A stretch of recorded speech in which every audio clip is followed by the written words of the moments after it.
Hey guys, welcome back to my channel.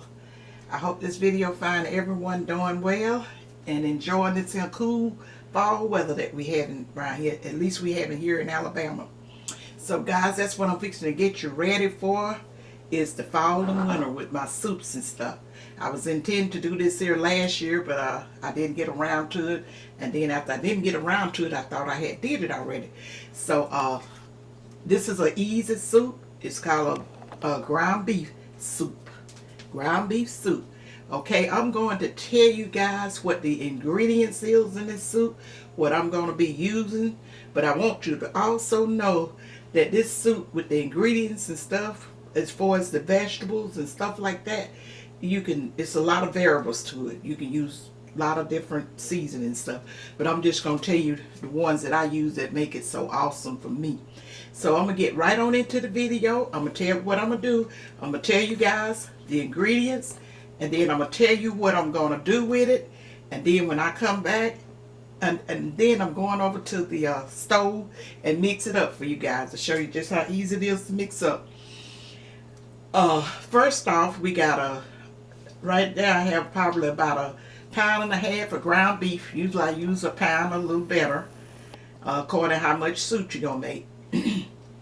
Okay, and then I have those are 4 of the gold potatoes. 4 gold potatoes. I love them, guys, in soup. My son got me started on those potatoes. They're a little more expensive, but they're worth every penny. And I get those are just the public brands there. They have other brands, Yukon and this and stuff like that, but that's just the Publix brand of the gold potatoes. Delicious in soup and also in mashed potatoes. Okay guys, I'm going to be putting in I think I got about 3 carrots over there, and then I have 3 stalks of celery, and then I have a couple of onions, which they're not big enough for me, but I'm going to be using those 2 onions. And then I have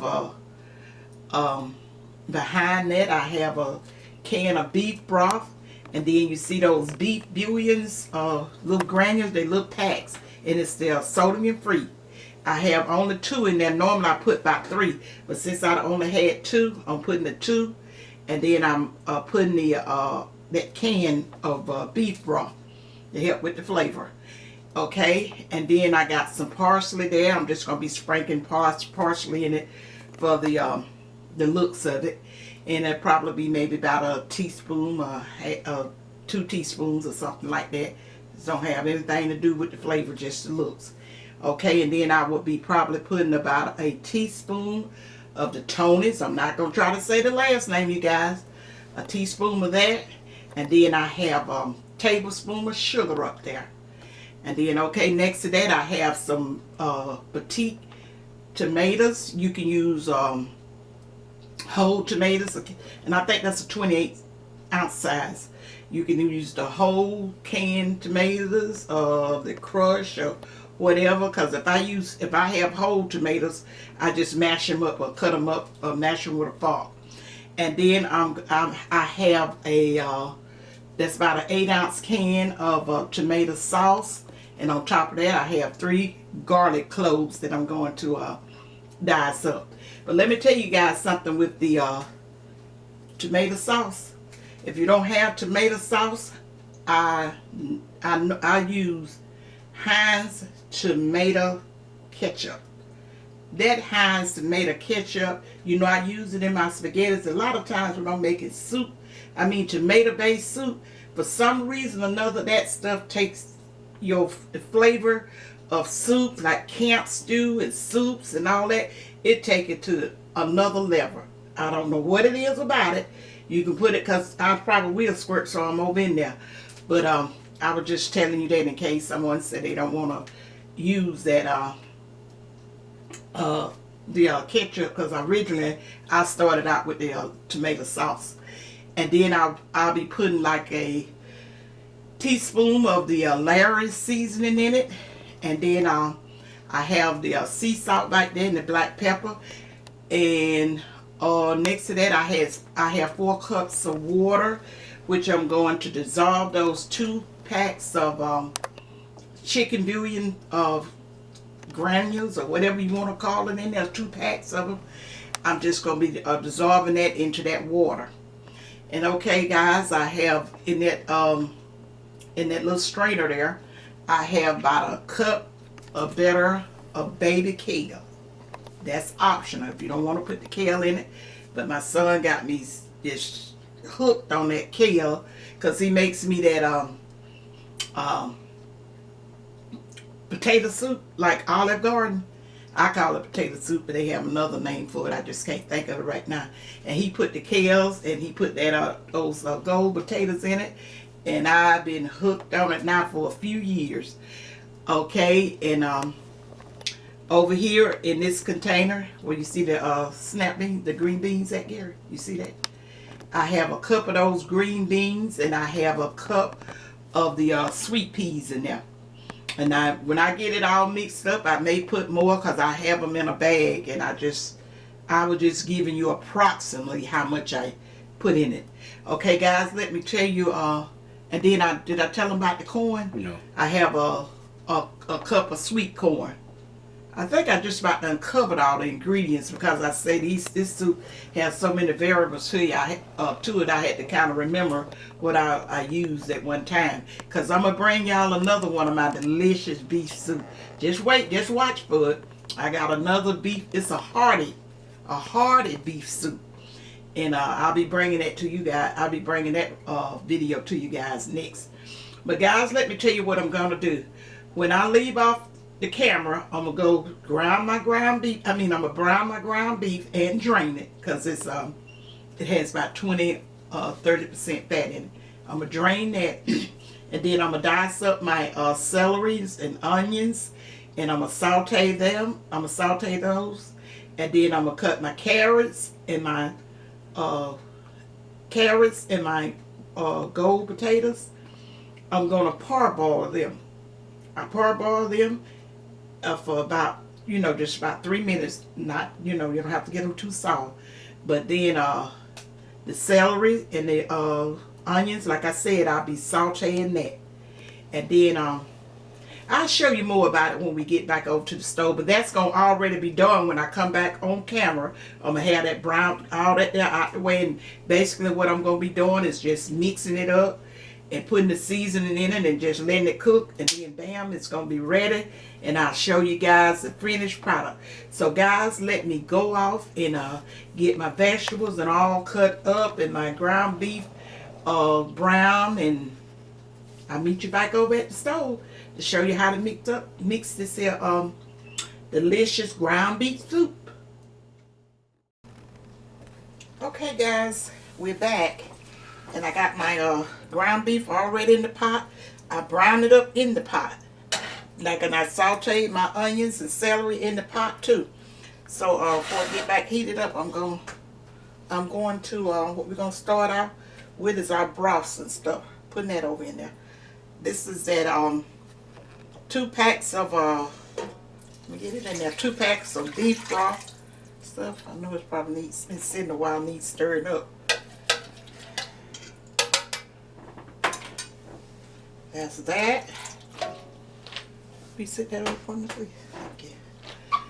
And this is that can of beef broth. Try to get just as much of my liquids in as possible. First starting out. The stove will be heating back up in a minute. Cut it down. Oh, let me tell you guys, there's one thing that I need to tell you that I had said when I came back, when I first came on telling you what I was going to put in it. When I use my, when I use these gold potatoes, I don't parboil them first. Unless, now you could if you cut them up larger, but if they're very easy to cook. So the amount of time that I simmer it, because I put everything together and then I let it all simmer and marry all up in there together. So you don't really have to parboil them. But I do saute this is my celery and onions. I just wanted y'all to see how much I saute it. And I saute it separate from the ground beef, simply because I don't want to drain off any of the flavor. But if you want to saute it in there with the ground beef. It'll be fine. I'm not gonna get no spatula and try to get every drop out like I normally do. Okay. Soon be boiling in just a minute. And in that ground beef, I went head on and put the I put the salt and pepper, just a half a teaspoon of salt and half a teaspoon of pepper, because I will be going back and seasoning it to taste after it done simmered about 15 or 20 minutes. Okay, let's see, can I get some of this parsley over here? I shake maybe about a teaspoon of this parsley in, and go ahead on and put these are my I'll try to not say snap beef, but these are my green beans and my sweet peas. Yep, that's what this is. Go ahead on and put that over there.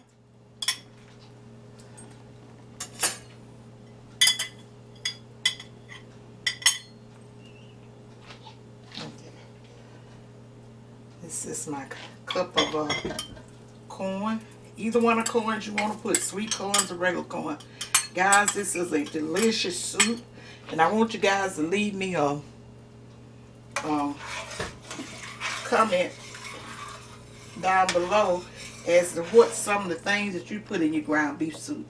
But either do you make a ground beef soup, because I done stopped assuming everybody makes the same thing, because ground beef soup we've been making, my mama, you know, ever since I was a teenager. That's just one of our favorite soups. Okay, I'm going to go ahead on and put this can of tomatoes over in it. And the can of tomato sauce. And when I get it all mixed up in together, you guys, if I have to put some more liquid, I will. Because really, I'm just estimating how much I use. And then I may have to put some more of these vegetables over in there, because, you know, I think I prepared this soup. I've been preparing it for years, but I never thought about, you know, the measurements of it. And I always try to get y'all just as close to measurements, you know, ballpark measurements as I can, even though you can add more or less. And these are the carrots that I parboil. You know, maybe I'll say something wrong, you guys. But guess what? Everybody do sometime. Don't even worry about it.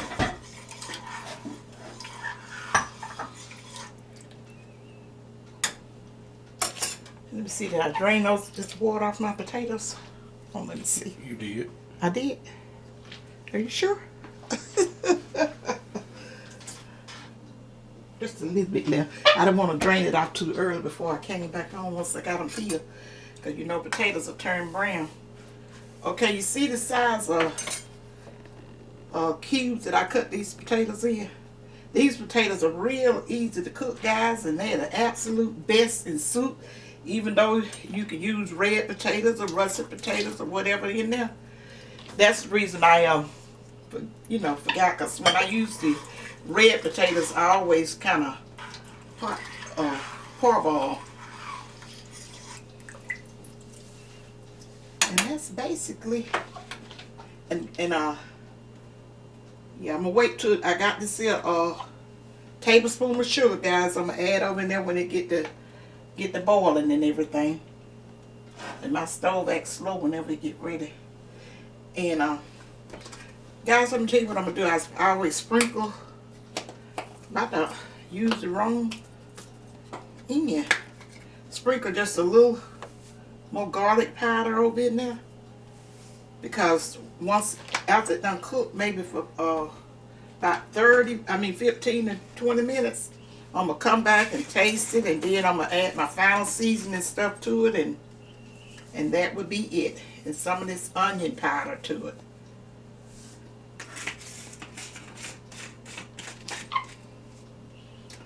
And okay, Here's my Tony. We ain't gonna try that name no more. How much you say that is, Chuck? Maybe about a teaspoonful? Teaspoon, tablespoon. Tablespoon? I sprinkle that much? Oh, everything red over there and I really can't see. I should measure that. Let me see. Can I see it? That light got me blind. I can't see how much coming out. Right. But I ain't worried about too much of it because you know, the only salt that's been in here is a half a teaspoon. And you can look at this big pot of stuff and know that it's going to take more than a half a teaspoon. And the only thing has some sodium in it was that can of broth. So I know it ain't in danger of getting too much salt in it.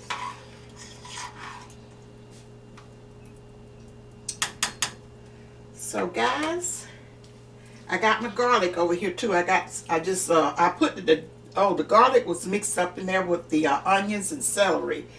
But I brought out my extra garlic because let me tell you something, guys. I don't know what it is. When I was growing up and younger and first started cooking using garlic was it was absolutely powerful, delicious, and everything. You had to worry about not getting too much, but now you have to worry about getting not getting enough in there. But my mama, my dad, they grew the garlic. My step grandmama and granddad and all people grew garlic. You could just smell garlic, just the aroma of garlic all over the neighborhood. When I lived in the country and lived up in when we moved back to the city or whatever. But anyway, I don't know what it is and I don't know what kind they use. But nowadays, the garlic that I buy at the store is just pure sour. So if you guys know a real good flavor for garlic that you use and stuff, please share that with me. Because I get so tired of this garlic. I was like, people be worried, oh no, I'm not gonna eat any garlic. But this garlic, so it's got to be a particular brand or whatever, and now this kind I've tried to squeeze in this bottle. Now it's as my daughter can say, it's alright, but it ain't what I'm used to garlic being. It's some type of garlic out there, I know, and I got some people on this on my channel that's my age or older, and I know y'all probably know, and I definitely know what I'm talking about, can relate to what I'm talking about, how garlic used to be so much better than what it is now. But if you know, just tell me. So, okay guys, this stuff ain't came to a boil yet, but I'm going to, can you see what it's looking like over in the pot right now there? Yeah. But basically, you know, like I told you, just mix it all together and let it when this come to a boil, I'm gonna keep stirring. Now you're gonna go back all through this here 30 minutes of cooking and keep it stirred. You know, you don't want it to stick, but I'm gonna cook it like on a medium low, a low kind of. Once it done came to like a full boil and get it going, I'm gonna turn my burner down and let it go for maybe about 30 to 35 minutes until it look right. That's what I determine, what it look right.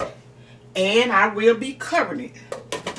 So guys, I'll be back, and when I come back, because there's nothing else I can tell you about this soup to do with this soup once you get it mixed up and let it cook. That's the crop. But when I come back, the soup will be ready, and I'll show you guys what it looked like. Okay guys, I'll be right back. Okay guys, I thought I would just come back on for a few minutes because I didn't let the soup come to a boil before I went off. And this is the soup. Everything's over in it. And I have let it came to a boil, and it's been boiling approximately 5 minutes. And I usually have it at that capacity, and then I turn it all the way down to like a 2. And then I'm going to let this simmer really until the potatoes get done. When the potatoes get done, it's your soup be done. Because we like a broth based soup. We don't like our soup. When we want soup, we get soups. If we want stew, we have stew. So I don't want it to be too thick. Can you see it? So that's what it looks like, and I done turned it down to 2, and I'm gonna put my top back on it, and I'll let it. And I'll tell you exactly how long I let it simmer that it take for them potatoes to get done. When I get back, because I cut them kind of large, so I won't have to be worried about them. So I'll be back, guys. Okay, everybody. This is the finished product of the delicious ground beef soup, and I tell you, I like soups, but that soup I was telling you my son fixed for me on my video, you guys go back and watch it. And if any questions ever asked, Brittany ever asked you any questions on my giveaway, what's my favorite soups, is this here ground beef soup. I have another beef soup, but this one I like it too, but this is my favorite right here. And that let me see, can I pronounce it? Zuppa Toscana. How you pronounce it, Gary? Zuppa Toscana. That's it. Yeah, the one that sell at Olive Garden. I always call it potato soup, guys. You know, maybe I get it mixed up. So this is it, and I did go in and add me about a half of cup of what there, ketchup, because I just like that taste ketchup give it, but it's got to be Heinz. And so I'm gonna dip up you guys a bowl so you can see the consistency of it. It's nice and hearty, but it's I fixed one even heartier, and I plan on getting that one to you, because like I told you, we like a brothy base soup, and except for that well, the one that Mario fixed for me, it's it's not thick, but anyway, you guys, to see what it looked like. This soup is absolutely delicious. I've had it with cornbread patties. I've had it with hot water cornbread. I had it with muffins. I've had it with grilled cheese. I've had it with garlic bread, garlic toast, and all that kind of stuff. Whatever you eat it with, you will not go wrong with this soup. Tucked like it with a salad and the kind of hard rolls that we get. And I do too, but I like it with the grilled cheese mostly. So anyway, guys, this is all I can show you about the soup and tell you about the soup. And if you haven't already subscribed to my channel, do so and hit that notification bell to be notified. Share out my videos and tell your family and friends about me. I'm over here doing just simple old landmark style cooking with a whole lot of love and a whole lot of flavor. It don't take much to get a whole lot of flavor, especially when it comes to seasoning. But anyway, guys, I wish I could share the soup with you guys. So like I really do. And but if we get to do this meet and greet, I'm going to figure out what type of dishes that I can prepare ahead of time, so I won't be so busy enjoying you and loving on you when we do meet and greet. Because I had a friend, my friend Miss Mary, I met through my channel. She told me we gonna claim it and trust and believe, and that's exactly what we gonna do. So like I say, leave me a comment down below. What do you put in your ground beef soup? And guys, that's all I got to say. Remember, stay positive and keep yourself safe. And may love you, and I'll see you in my next video. Bye bye. Bye bye.